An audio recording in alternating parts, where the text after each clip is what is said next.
여러분 안녕하십니까? 경제 현장 오늘 고광철입니다. 오늘의 주요 뉴스 전해드리겠습니다. AI 선구자로 불리는 미국 오픈 AI의 샘 올트만이 오늘 서울에서 이재용 삼성전자 회장, 최태원 SK그룹 회장 등과 만나 협업 방안을 논의했습니다.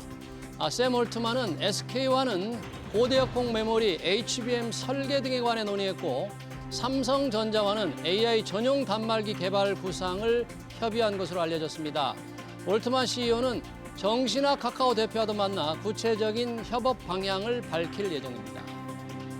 우리 KB국민 NH농협은행이 총 3,875억 원의 불법 대출을 했다고 금융감독원이 발표했습니다.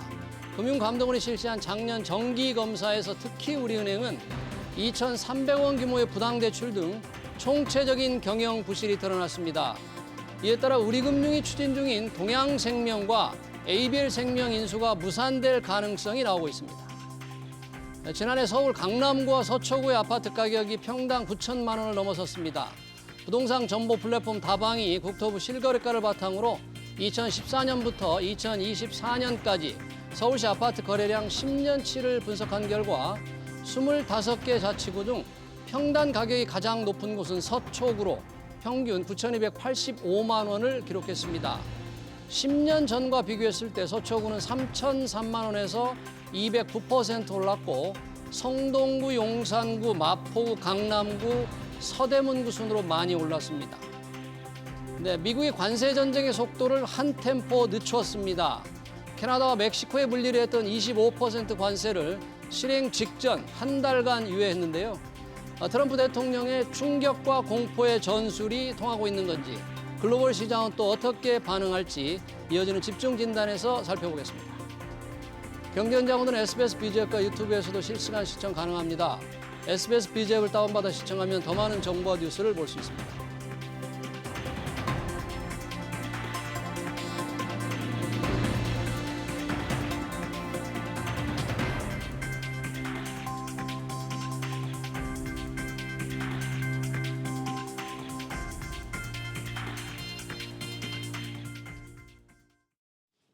네, 트럼프 미 대통령이 캐나다와 멕시코에 대한 관세 부과를 한 달간 미뤘죠. 마약과 불법 이주민 차단 강화 약속을 받아냈기 때문인데요. 관세 위협으로 하나씩 얻어내는 트럼프의 전략, 우리는 어떻게 대응할 수 있을지 전문가들과 토론해 보겠습니다. 외교통상부에서 FTA 교섭 대표를 지낸 최석영 법무법인 광장 고문, 그리고 송재경 디멘전 투자자문 투자부문 대표 나오셨습니다. 어서 오십시오. 안녕하세요. 네, 안녕하십니까. 네.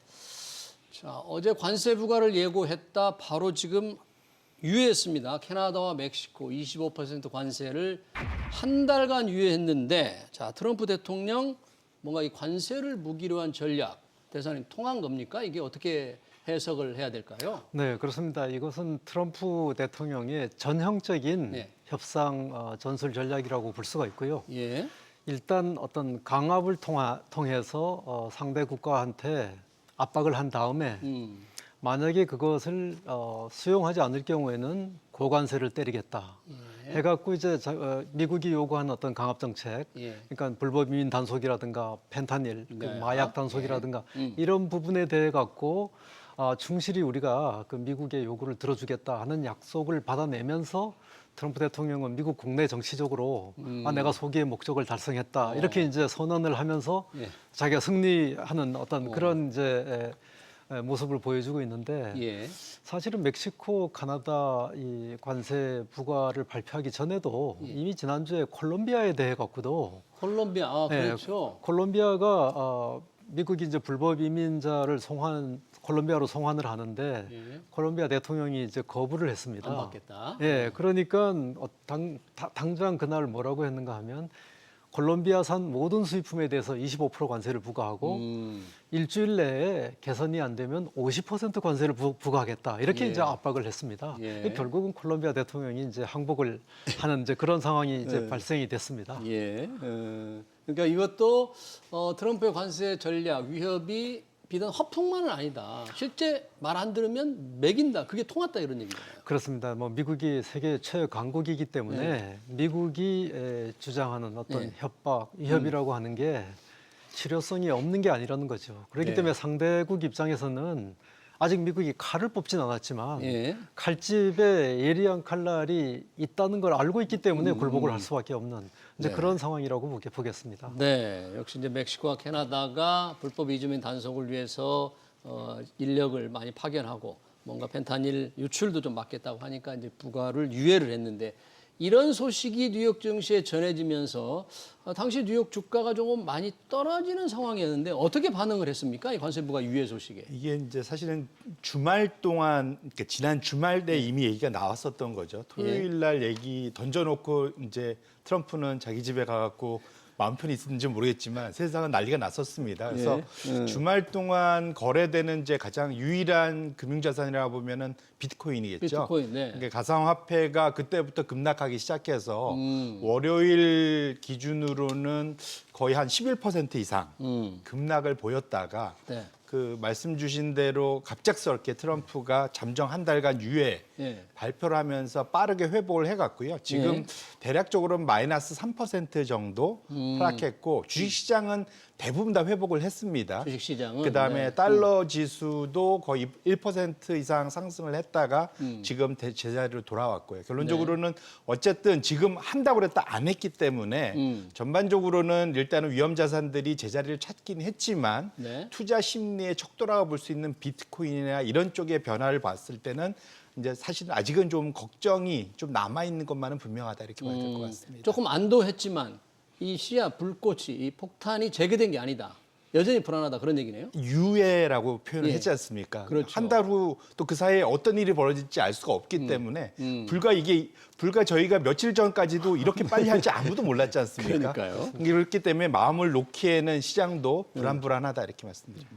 트럼프 대통령이 이제 캐나다와 멕시코의 관세 부과를 발표할 당시 중국에도 10%의 추가 관세를 부과하겠다고 그랬잖아요. 그렇습니다. 예. 캐나다, 멕시코는 유예를 했는데 중국에 대해서는 뭔가 좀 협상을 하겠다.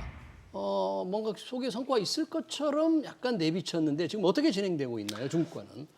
이제 트럼프 대통령이 2월 1일 날 예. 행정명령에 서명을 하면서 2월 4일부터 멕시코, 카나다, 중국에 대해서 네. 관세 부과를 하겠다 이렇게 얘기를 했는데 2월 4일이 미국 시간으로 내일입니다. 그게 네. 우리 시간으로 네. 볼 때는 그래도 아직 시간은 좀 남아 있는 상태인데 아마 제가 보기에는 중국하고 미국하고 어떤 협상 채널이 가동이 되고 있을 걸로 이제 기대를 하고 있고요. 협상이요. 예. 네. 그럼에도 불구하고 중국은 어떤 입장을 취했는가 하면 미국이 추가 관세 부과를 하면 중국도 보복 관세를 부과하겠다. 보복 관세. 그리고 미국을 WTO 제소하겠다. 네. 이제 이런 입장을 이제 밝혔습니다. 네. 그럼에도 불구하고 지금 양국 간의 어떤 협상이 일정한 수준으로 이루어질 가능성도 있고요. 예. 그리고 이게 10%의 관세라고 하는 건 중국이 트럼프가 이제 대선 공약상으로 볼 때는 중국에 대해서 60% 관세까지 때릴 수 있다 이렇게 이제 공약을 했어요. 그렇죠. 네. 거기에 비해서는 아직도 낮은 수준이거든요. 그렇기 때문에 미국하고 중국 간의 갈등은 아직도 잠재되어 있다고 할 수가 있고 예. 이 10% 추가 관세는 펜타닐 수입, 네, 마약. 마약 수입 유입에 대해서만 적용되는 거기 때문에 아직 미중 간의 갈등이 전면전으로 확산된 건 아니다. 예. 그래서 지금 미국하고 중국 간에 이 펜타닐 유입 문제 관련해 갖고 어떤 그 합의를 추구할 수 있을지 한번 좀 두고 봐야 되는, 좀 지켜봐야 되는 그 문제라고 봅니다. 그러면 멕시코와 캐나다는 극적으로 이제 합의가 이루어져서 일단 한 달간 유예가 됐는데 네. 이런 돌파구가 마련될 가능성이 조금 중국하고도 있다고 생각할 수 있을까요? 중국하고도 있다고 생각합니다. 저는 왜 그런가 하면 이게 그럼에도 불구하고 중국에 대해서는 10% 관세를 때렸거든요. 그러니까 멕시코, 카나다는 25%인데 어떤 면에서 볼 때는 잽을 날린 게 아닌가. 그래서 한번 입장을 떠보고 중국 입장에서도 여기에 반발을 할 것인지 아니면 어느 정도 타협을 할 것인지 네. 좀 고민을 하는 그런 상황이 아닐까 생각됩니다. 지금 이 캐나다와 멕시코에 관세 부과를 했을 때 시장에 증시도 반응이 있었지만 캐나다 달러, 멕시코 페소가 급락을 했거든요. 그러면 중국에도 관세 부과를 얘기하니까 뭐 위안화 가치도 조금 떨어졌고 이런 이 환율은 관세 대상국의 환율은 왜 이렇게 영향을 즉각적으로 받는 거예요? 이게 뭐 교과서적으로 생각을 해보면 네. 말씀 주신 대로 일단 수입국 미국이죠. 네. 관세를 부과하고 나면은 당연히 이제 가격이 그 수입하는 상품의 가격이 올라가지 않습니까? 네. 그럼 당연히 수요가 떨어질 거고요. 아. 그 수요가 떨어지면 그 나라에 뭔가 지급을 해야 되는 그 상대방 수출국에 대한 통화의 수요도 같이 떨어질 겁니다. 결론적으로 이렇게 되면 관세를 부과한 나라의 통화 가치는 올라가고 수출하는 나라의 통화 가치는 떨어지는 이런 작용이 일반적으로 나타나는데 예. 전 세계에서 가장 큰 수입하는 나라가 미국이잖아요. 그러니까 미국을 상대로 당연히 미국이 관세를 매기면 수출하는 나라들의 통화는 환율 상승, 즉 통화 가치 약세로 통화 가치 나타나고 떨어진다. 반면에 미국 달러는 강세로 가게 된다. 네. 근데 다만 요거까지가 이제 1단계고요. 네. 이렇게 되면 당연히 그 나라의 소비가 줄고 그러면은 결국은 이게 이제 시차를 두고 나면은 환율 시장에서 역으로 이렇게 되면은 그 수출하는 그 나라의 그 가격 경쟁력이 또 올라가지 않습니까? 싸진 거니까. 아, 환율이 다시 올라가니까 네. 예를 들면 캐나다 달러라든지 멕시코 페소가 떨어지면서 환율은 올라갔으니까 네. 그 나라의 수출 경쟁력이 올라갈 수 있다. 예, 그러면 또 시차를 두고 그 수요가 다시 회복되는 현상이 나타날 수 있습니다. 네. 그래서 트럼프 입장에서는 이 환율 소위 조작국이나 이런 형태의 그런 규제를 통해서 환율을 좀 붙잡으면서 네. 관세를 강화시키는 요 두 가지를 동시에 하려고 노력을 하는 이유가 거기에 있다고 보셔야 될 것 같고요. 네. 특별한 경우 아니면 어쨌든 관세 영향은 소위 시장 경제에서는 환율이 자정작용을 일으키면서 시차를 두고 네. 밸런스를 맞춰준다 이렇게 보시면 좋을 것 같습니다. 그러네요. 자, 지금 트럼프 대통령이 이제 일단 세 나라의 관세 부과를 했다가 캐나다, 멕시코는 유예를 했고요. 한 달간. 중국에는 이제 매기겠다고 이렇게만 했는데 그 다음이 바로 거론되는 게 EU입니다. 유럽연합.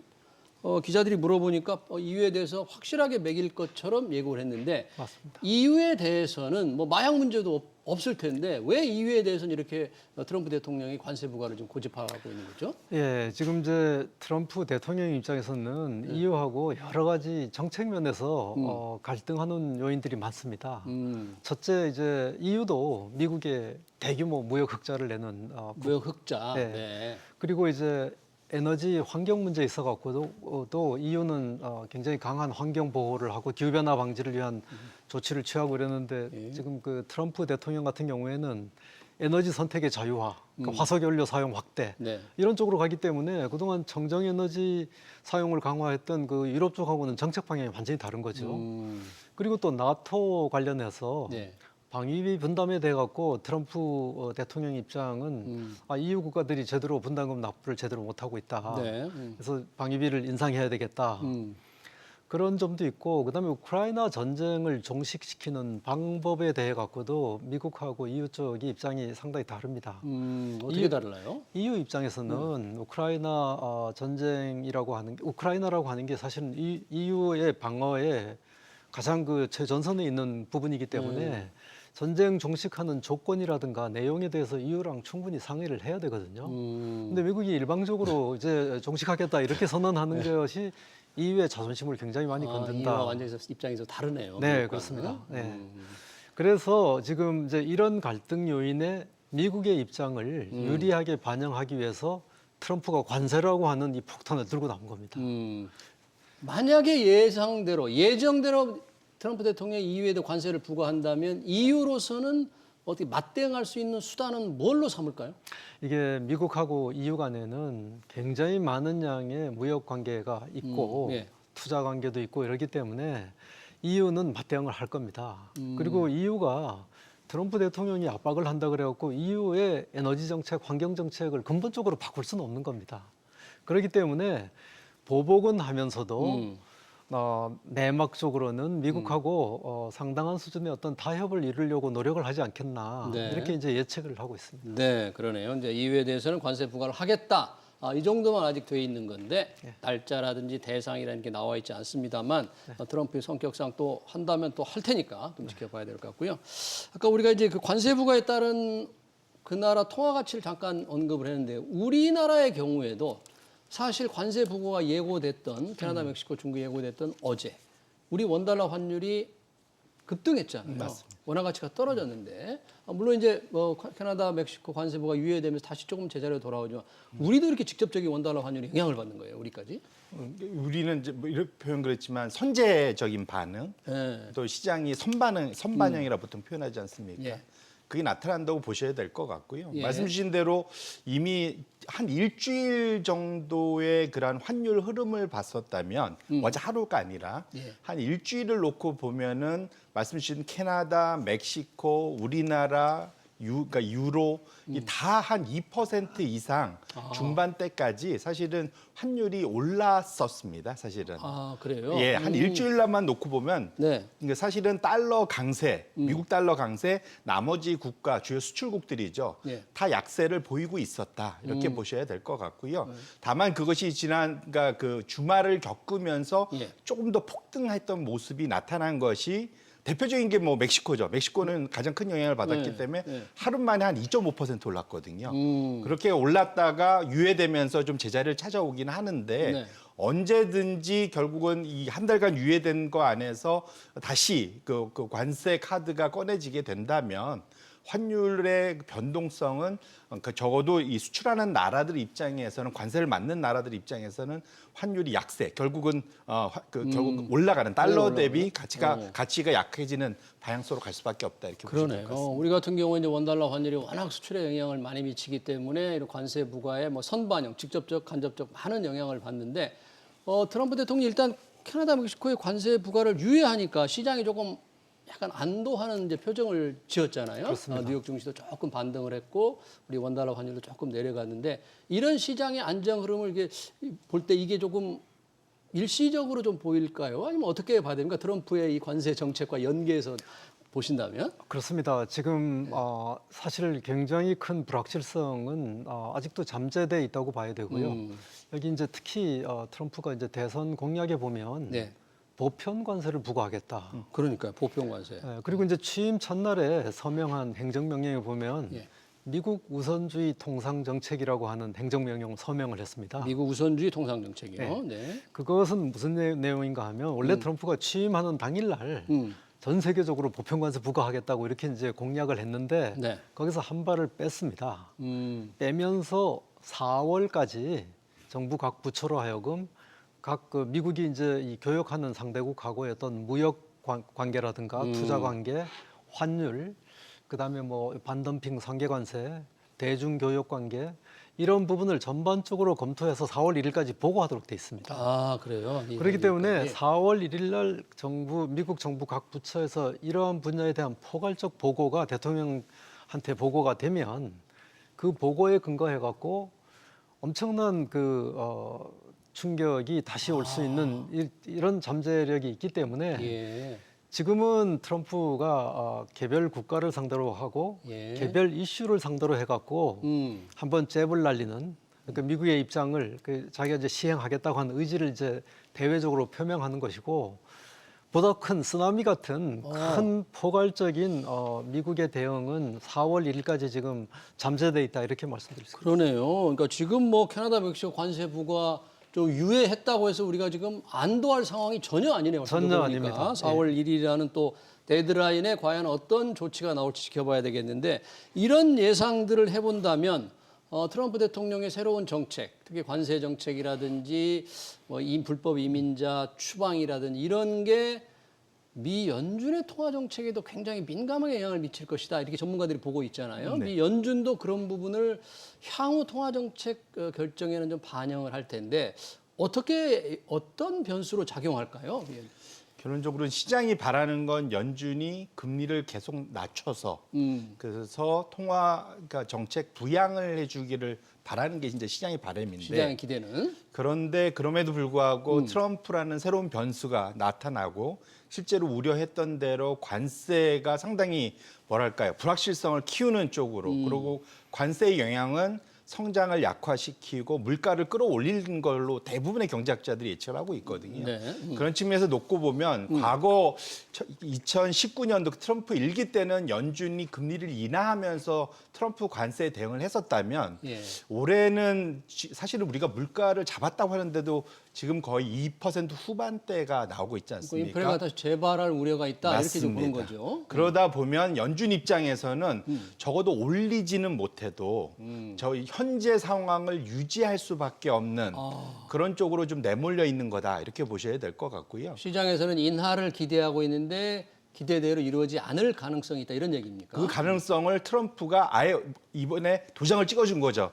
연준은 사실상 내리기 어려운 국면으로 사실은 내몰렸다고 보셔야 될 것 같고요. 예. 만에 하나 말씀 주신 대로 트럼프 관세가 4월 이후로 좀 더 공격적으로 실시가 된다면 물가를 선제적으로 압력을 가할 수가 있습니다. 선제적으로 상승으로. 물가가 오를 수가 있다. 왜냐하면 소비자들이 미리, 기업들이 미리 반응하지 않습니까? 예. 그렇기 때문에 사후적이 아니라 선제적으로도 미리 시장 그 경제는 반응하기 때문에 그렇게 놓고 본다면 하반기로 가면은 소위 확률은 낮지만 예. 오히려 금리 인상할 가능성도 배제할 수 없는 상황. 아 하반기에 예, 그런 가능성에서 시장이 적어도 한 25%에서 30%의 확률로 예. 우려를 하고 있습니다. 네. 결과론적으로는 연준 입장에서는 트럼프와의 적어도 내년까지 소위 파월이 의장을 맡고 있는 동안까지는 상당히 그 소위 서로 뭐랄까 신경전을 벌여야 되는 그런 상황으로 좀 더 치닫고 있다 이렇게 보셔야 될 것 같습니다. 네, 근데 네, 제가 조금 보완을 예. 한다면 지금 트럼프가 이 관세 인상하는 것이 관세 인상이 그 자체가 목적이 아니고 예. 관세라고 하는 도구 지렛대를 이용을 해서 다른 정치적 목적을 달성하는 이런 쪽에 이제 이 패턴을 보이고 있습니다. 네, 지금 자료가 기사가 나오는데 중국이 10일부터 일부 미국 상품에 10% 관세를 물리겠다. 보복 관세를 예고했네요. 네, 그렇습니다. 네. 네, 당연히 저것은 중국 같은 경우에는 이게 이제 서로 관세 전쟁이라고 하는 게 단순히 어떤 수학적 게임이 아니라 네. 정치적 게임이거든요. 그러니까 중국도 미국한테 관세 얻어먹고 그냥 있을 수는 없는 것이고 그러니까요. 이미 미국하고 중국은 양쪽에 다 25% 관세를 서로 물고 있는 상황인데 예. 10% 추가되고 35%가 되는 겁니다. 아, 10% 추가하면 네. 근데 이제 지금 중국 같은 경우에 반응이 예. 부과한다고 했지만 일부 품목에 대해서만 이렇게 나왔거든요. 아, 일부 품목에 대해서. 그 네. 미국이 음. 중국에 부과하는 그 10% 관세 행정명도 자세히 보면 예. 허점이 많습니다. 아, 그래요? 어떻게 뭔가 하면 품목이 명시적으로 안 나와 있고 예. 그 품목은 나중에 발표하도록 돼 있고 아, 그다음에 홍콩, 마카오를 거쳐서 오는 상품은 제외가 돼 있습니다. 네. 그렇기 때문에 저게 지금 실제로 어떤 품목에 대해서 얼마만큼의 관세가 부과되는지는 나중에 이제 그 연방 관보라든가 이런 걸 봐야 되고요. 네. 중국도 발표는 저렇게 했지만 구체적인 품목이 발표되는 걸 봐야 됩니다. 아니 이제 둘이 중국과 미국이 관세, 캐나다, 멕시코의 관세 부과를 유예한 다음에 24시간 안에 뭐 협의를 하겠다 뭐 이런 얘기는 했습니다만 바로 중국이 10일부터 말씀하신 일부 미국 상품에 10% 관세 그리고 석탄 LNG는 15%를 물리겠다 그러니까 일단 관세 응징의 보복으로 나섰네요. 그렇다고 봐야죠. 네, 나섰습니다만은 지금 미국이 이 중국에 관세를 부과하는 시점이 2월 4일입니다. 그렇죠. 자, 중국은 2월 10일부터 부과한다 그러지 그러네요. 않습니까? 10일부터. 양국 간에 협상할 수 있는 시간이 한 일주일 정도 시간 더 벌 수 있는 거죠, 이제. 네. 자, 이렇게 되면 이 미중 관세 전쟁이 이렇게 악화되면 가장 크게 피해를 볼 게 우리나라잖아요. 맞습니다. 지금 조금 뭐 캐나다, 멕시코 관세부가 유예되면서 약간 안도하는 거지만 이런 상황이 만약에 더 악화된다면 참 어떻게 대책이 뭐 있을 수 있을까요, 우리가? 냉정해 보면은 갑자기 우리가 하루 아침에 공장을 다 뜯어다가 미국 내로 다 지원할 수는 없지 않습니까? 그렇죠. 불가능합니다. 그렇기 때문에 어쨌든 뭐 새로운 방법을 찾아야 될 텐데요. 현실적으로는 단기적으로는 적어도 자본시장에서는 충격이 있다 보셔야 될 것 같고 자본시장에. 왜냐하면 네. 가장 큰 이유가 예. 중국과 관련된 관세가 발표됐던 2018년, 19년도에 예. 미국, 그러니까 중화권이라고 하죠. 그러니까 소위 중국 본토, 홍콩 뭐 이런 정도를 제외한 나머지 중에서는 우리나라가 영향을 제일 많이 받았었습니다. 그 가장 큰 이유가 뭐냐면 소위 경제 활동의 서로의 코릴레이션이라고 하죠. 네. 서로 연관성이 중화권 제하고는 우리나라가 중국하고 제일 연관이 여전히 높거든요. 그런 측면에서 놓고 본다면 예. 결국은 중국과 미국이 으르렁거리면 거리는 것 자체가 우리한테 결코 좋은 소식은 아니다 이렇게 보셔야 그렇죠. 지금 미국의 관세부가 예고에 2월 4일부터 하겠다는 것에 대해 중국이 이제 맞서는 조치를 발표했습니다만 더 중요한 건 아까 우리 대사님 말씀하신 미국 우선주의 통상 정책에 따라서 주요 국가 맺은 무역 협정이라든지 환율 문제라든지 이걸 다 검토해서 4월 1일까지 보고하라고 그랬는데 이 보고가 이루어진다면 우리나라와는 어떤 부분의 문제가 가장 불거질까요? 일단 우리가 그 미국하고의 관계에 있어서는 작년에 저희가 미국의 그 무역 수지 흑자가 500억 불이 넘었습니다. 500억 달러. 네. 그래서 미국의 흑자를 내는 국가 중에 우리가 세계 7위입니다. 이제 그런 점에서 볼 때 여기 지금 멕시코, 카나다, 그다음에 이제 중국, EU가 이제 랭킹으로 볼 때는 무역 수지 흑자를 내는 국가 중에 1, 2, 3, 4등을 이제 하는 국가들이거든요. 예. 그렇기 때문에 1차적으로 이제 타겟이 됐는데 우리가 그 다음 타겟에 속할 가능성이 굉장히 높다고 봅니다. 그런 부분이 있고 또 하나는 트럼프가 이제 대선 과정에서 방위비 문제라든가 방위비요. 네. 주한미군 문제라든가 이런 부분을 계속 언급을 했었거든요. 그다음에 이제 뭐 북한하고 직거래를 하겠다. 그렇죠. 뭐 이제 이런 얘기를 쭉 한 것이 우리를 굉장히 이제 좀 난처하게 만드는 이런 부분들이 있는데 나중에 이제 미국이 한국을 어떤 방식으로 압박할지는 아직은 잘 모릅니다. 네. 잘 모르지만 우리는 대비를 해야 되겠죠.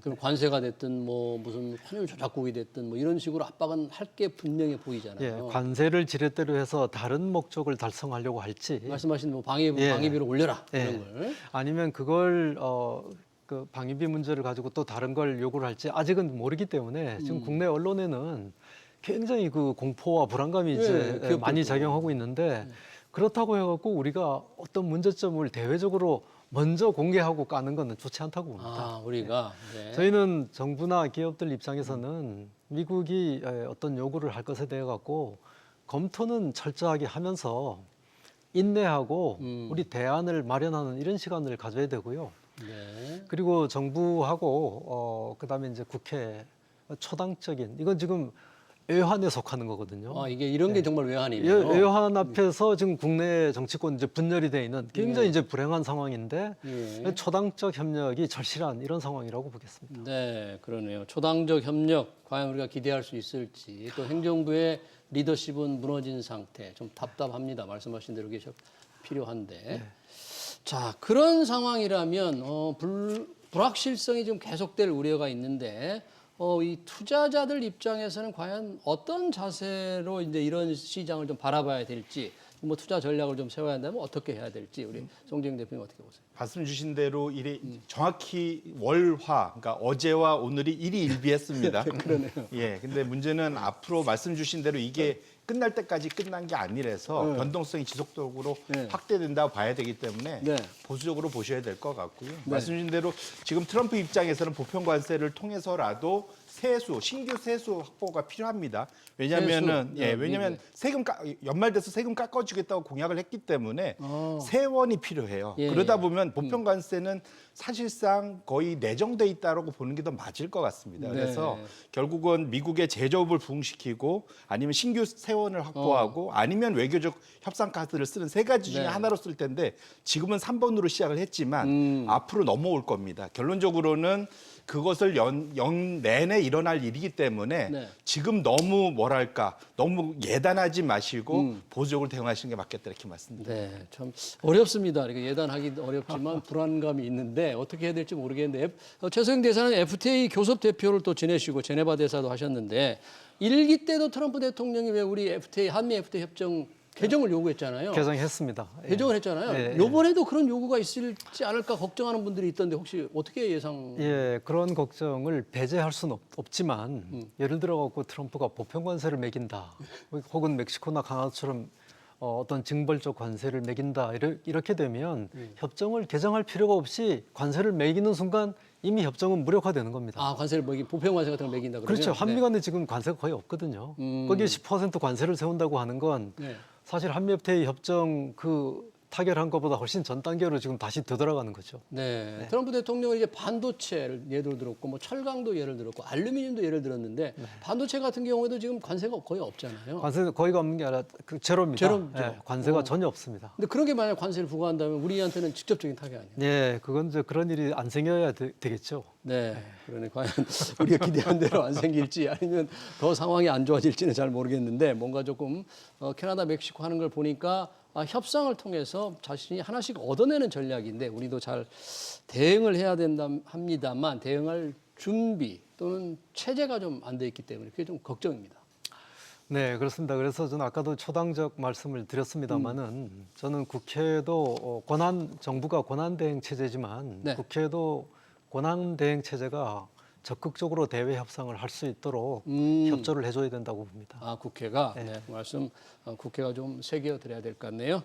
미국의 캐나다, 멕시코 관세 부과와 유예 관련 토론 여기서 마치겠습니다. 지금까지 최석영 법무법인 광장 고문, 그리고 송재경 디멘전 투자자문 투자부문 대표였습니다. 고맙습니다. 네, 수고하셨습니다.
네, LG그룹의 IT 서비스 기업인 LG CNS가 5일 유가증권 시장에 상장합니다.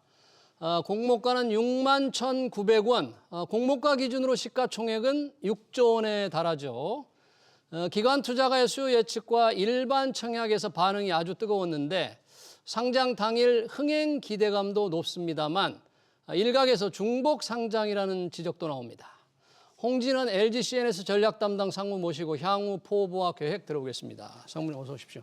네, 안녕하십니까. 홍진환입니다. 자, 오랫동안 준비해왔던 LG CNS의 상장 이제 5일입니다. 긴장되시죠? 긴장됩니다. 어떻게 될지 네. 예측이 좀 불가하다 보니까 그래요? 저희로서는 이제 한 37년 역사상 네.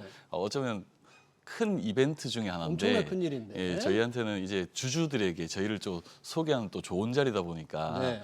좋은 데뷔 무대를 가지고 싶다라는 생각을 좀 가지고 네, 있습니다. 많은 주주들이 기관 투자가 수요 예측도 그렇고 일반 청약에서도 상당히 반응이 뜨거웠는데 상장까지 순조롭게 갈지 좀 지켜봐야 될 것 같습니다. 우선 투자자들과 시청자들을 위해서 LG CNS가 LG그룹의 IT 서비스 회사인데 정확하게 어떤 일을 하는 회사예요? 먼저 LG CNS를 소개시켜드리기 전에 예. 그 IT 서비스라고 하는 업을 먼저 말씀을 드려야 될 것 같습니다.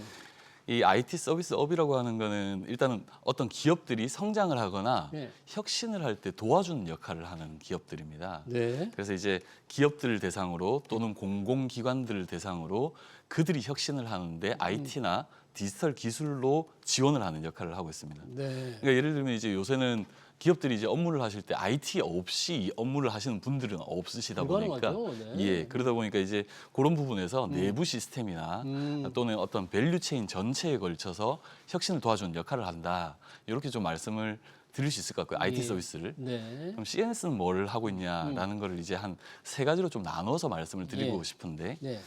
첫 번째는 이제 저희가 보통 전통적인 IT 서비스라고 하는 SISM, 시스템 인티그레이션, 시스템 메인테넌스. 네. 그러니까 시스템을 구축하거나 운영하는 게 하나가 있고요. 예.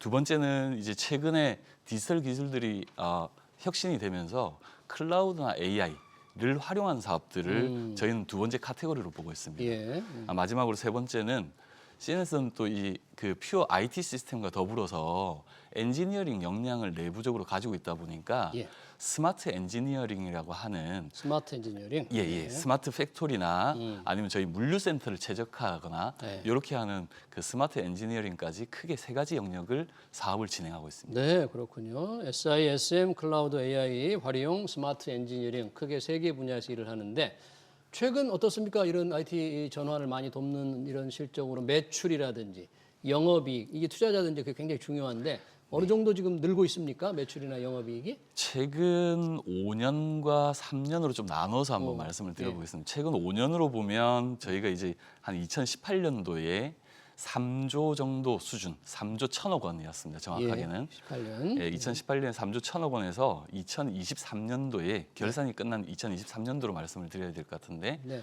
5조 6천억 원이 됐습니다. 5조 6천억 원. 예, 네. 약 80% 성장이고 네. 연평균으로 보면 한 12.4% 연평균 12% 정도. 예, 정도 네. 성장을 했습니다. 그게 이제 저희가 코로나로 좀 약간 코로나 시대로 좀 약간 좁혀서 한 3년으로 보면 네. 저희가 지금 성장한 그 연평균 성장률은 한 18%에서 20% 사이로 급격하게 성장을 좀 하게 되었었습니다. 그러네요. 예, 2004년은 어땠어요? 조금 뭐 증가율이 좀 둔화된 느낌이네요. 지금 현재 이제 2024년은 3분기까지만 지금 나와 있는 아, 상태고, 3분기까지만요? 예, 3분기까지 실적으로는 약 한 7% 정도 수준으로 전년 대비해서 성장을 한 7% 그 상황입니다. 정도. 네. 지난 5년간 한 12% 이상 했는데 예. 주로 LG그룹 기본적으로 LG그룹 일을 많이 하십니까? 주요 고객사가 어떻게 됩니까? 저희 고객사를 LG그룹과 LG그룹이 아닌 고객으로 좀 나눠서 좀 말씀을 좀 드리겠습니다. 예. 먼저 이제 LG그룹과 LG그룹이 아닌 고객으로 나누면 LG그룹이 약 60%의 매출을 차지하고 있습니다. 그룹 일이 한 60% 정도. 예, 예. 네. 그 그룹일이 60%를 차지하고 있는데 요거는 이제 저희가 국내 이제 대기업 그룹사 내에 IT 서비스 회사들이 많다 보니까 큰 기업들도 다 있죠. 다 그래서- 있는데요. 네. 예, 좀 비교해 보시면 LGCN에서는 조금 그 그룹의 비중이 생각보다는 조금 낮은 편인데 아, 그렇군요. 예, 그 이유가 LGCNS가 일종의 그 외부로부터 어떤 저희가 좀 그 레퓨테이션을 좀 받다 보니까 외부의 비중이 한 40%가 되는데요. 네.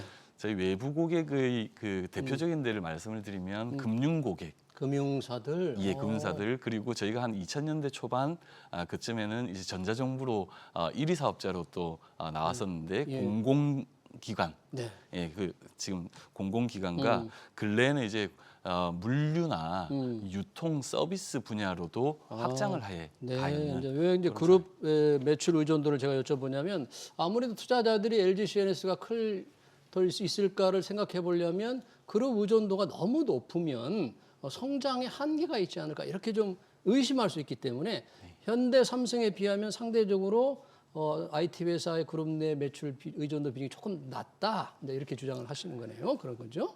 예, 맞습니다. 그 그룹에 조금 거기서 첨언을 좀 드리고 싶은데 그룹의 의존도가 낮은 게 사실은 그룹의 의존도를 낮추려고 의도적으로 한 게 아니고 그룹에서 쌓았던 저희의 산업적 에서프타이즈를 활용을 해서 네. 외부에다가 사업을 하다 보니까 그 비중이 점점 늘어나서 외부 비중이 이제 40%가 된 거고 네네. 사실 이제 저희가 1987년도에 이제 처음 설립했을 때는 거의 그룹 비중이 거의 100%였겠죠. 네.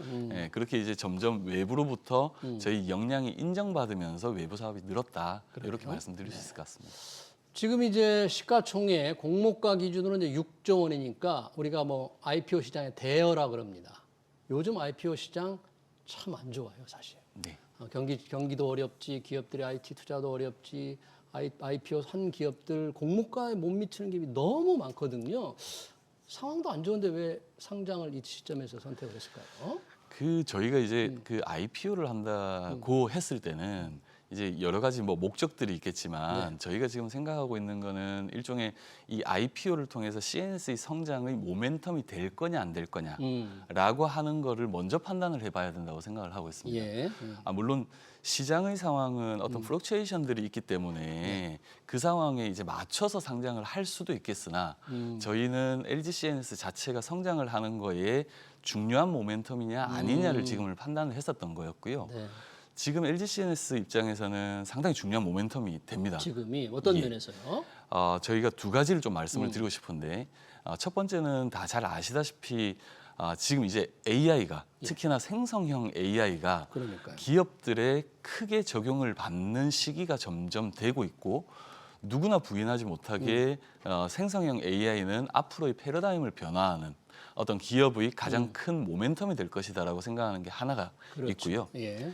두 번째는 CNS가 지금 국내 사업을 좀 더 많이 해왔었는데 네. 이제 좀 글로벌 사업으로 좀 나가려고 하는 도전장을 조금씩 내밀고 있는 상황입니다. 예. 이 두 가지는 지금 준비하지 않으면 어쩌면 2년, 3년이 지나서 저희가 IPO를 하고 그때 다시 어떤 그 외부 자금을 유치해서 투자를 하게 된다면 늦을 것이다라는 판단을 했기 때문에 이번에 투자를 하게 됐습니다. 그러네요. 비록 시장은 IPO 를 좋지 하게 됐습니다. 않지만 AI, 이 생성형 AI의 확산과 대비하고 또 글로벌 사업을 확장하기 위해서 IPO가 필수적이다. 그러면 이번 IPO를 통해서 LG CNS는 이런 투자를 위해서 얼마나 돈을 좀 조달을 하게 될까요? 요번에 이제 그 공모가 기준으로 봤을 때는 한 6천억 원 6천억 수준으로 원? 되고요. 네. 정확한 금액은 제가 6천억 원 수준이다라고 말씀을 드릴 수 있을 것 같습니다.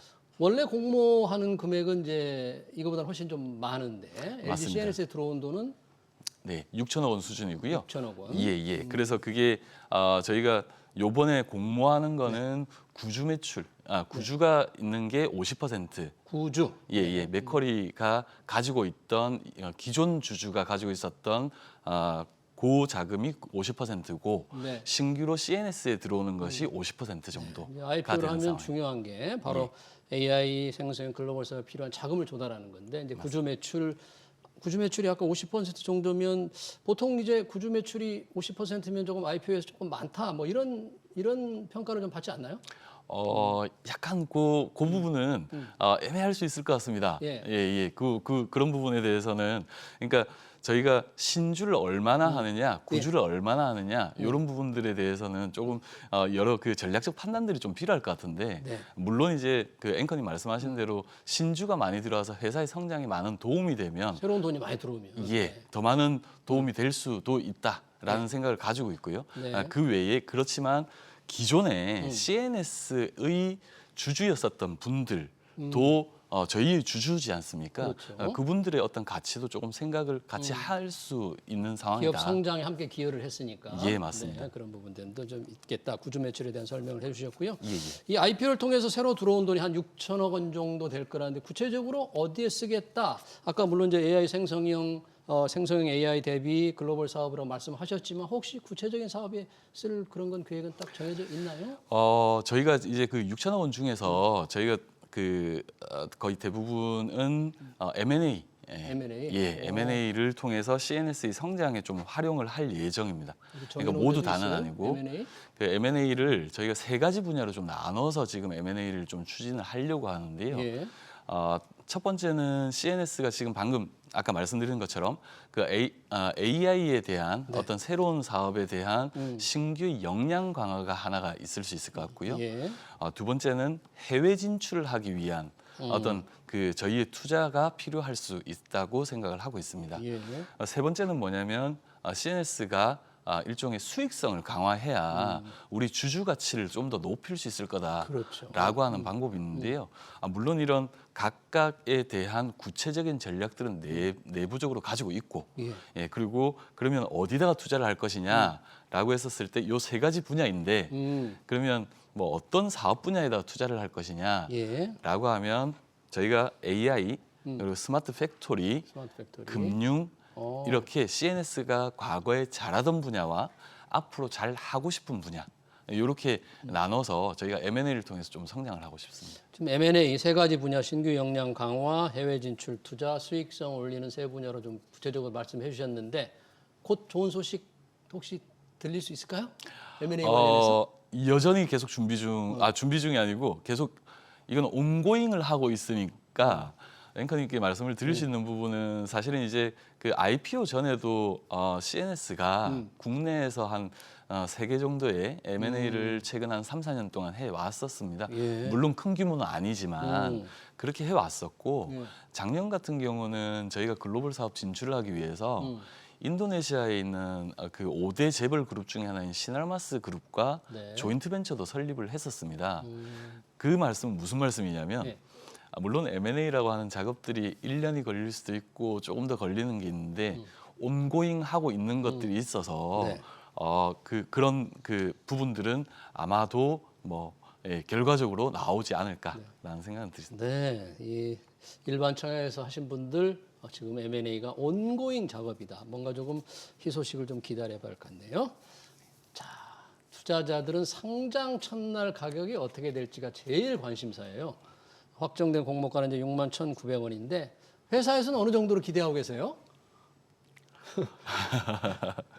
많은 생각을 하게 하는 질문입니다. 네, 네. 이거는 그렇게 생각이 듭니다. 어떤 저희가 공모가가 정해져 있고 시초가가 얼마가 될 것이냐라고 하는 부분은 저희도 기대를 많이 하고 있습니다. 왜 그러냐면 CNS는 CNS 자체의 성장도 중요하지만 네. CNS의 미래를 보고 또는 CNS의 현재를 보고 투자하셨던 주주의 가치를 올리는 거에 대해서 상당히 관심이 높은 상황입니다. 네, 주주 그래서 가치, 밸류업에 대한 의지가 강하네요. 맞습니다. 그래서 앵커님 말씀 주신 대로 이게 일종의 근래 IPO 시장이 그렇게 좋지 않았었다라고 하는 건 있지만 저희가 기대하는 바는 어떤 CNS가 어떤 시금석이 돼서 조금 좋은 시그널들을 한국 경제에 줄 수 있는 어떤 그런 시초가가 형성되면 좋겠다. 네. 인데 정확한 금액까지는 네, 이제 회사에서 이제 기대하는 가격이 있겠지만 지금 말씀하신 대로 IPO 시장이 좋지 않기 때문에 과연 시초가 어떻게 정해질지 그 후에 주가가 얼마나 올라갈지는 내일 좀 지켜봐야 됩니다. 아까 이제 구조 매출 부담도 조금 있기 때문에 그런 게 시장에서 투자자들이 어떻게 판단할지 아주 IPO 시장의 큰 방향 전환이 될 수도 있을 거고요. 걱정도 조금 한편에서 좀 있는데 지금 생성형 AI를 아까 잠깐 말씀해 주셨잖아요. 네네. 저희가 이제 최근에 가장 관심이 많았던 게 중국의 딥시크거든요. 네. 딥시크가 저가로 AI 모델을 우리 활용할 수 있게 되니까 이게 혹시 LG CNS 같은 경우에는 도움이 될 수 없을까요?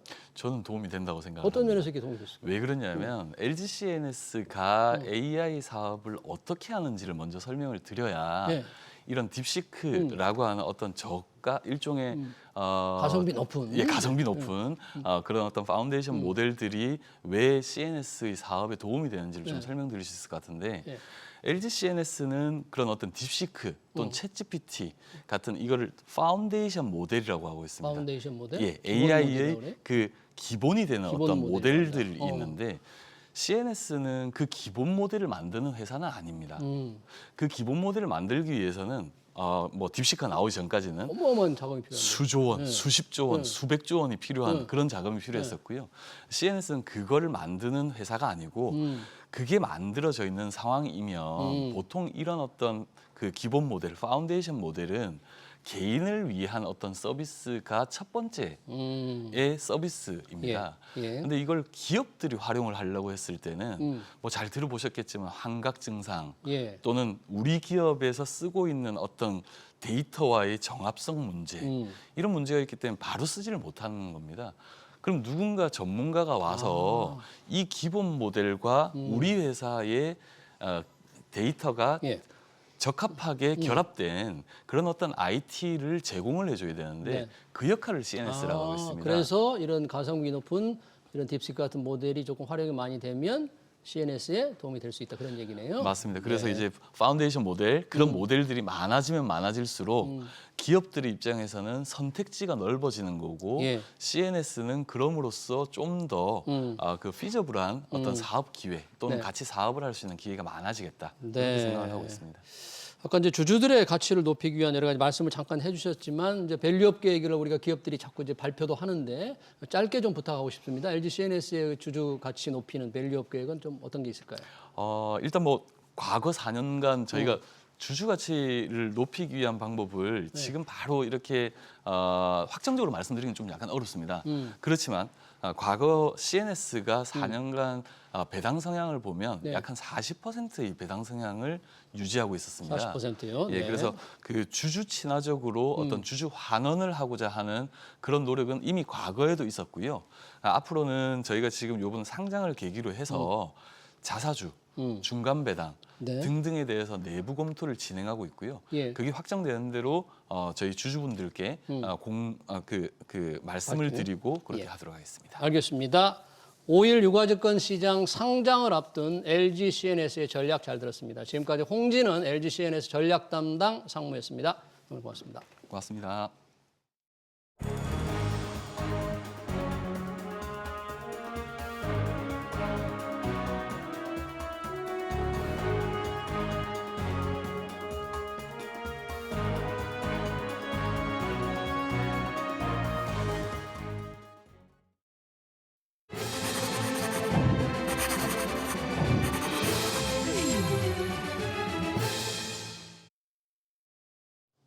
네, 트럼프 대통령이 예고했던 캐나다와 멕시코에 대한 관세 부과가 한 달 유예됐습니다. 후폭풍을 걱정했던 우리 기업들은 가슴을 쓸어내렸는데요. 안심하긴 이릅니다. 언제 다시 방아쇠를 당길지 모르죠. 관세 전쟁의 충격을 최소화할 대책도 없습니다. 우리가 할 수 있는 일부터 먼저 해야 되는데요. 내수 진작이 시급합니다. 국회는 반도체법 같은 경제 활력 법안을 하루속히 통과시키고 추경도 민생 경제에 도움이 되는 방향으로 힘을 모아야 합니다. SBS 비즈 경제 현장 오늘 여기서 마치겠습니다. 시청해 주신 여러분 고맙습니다.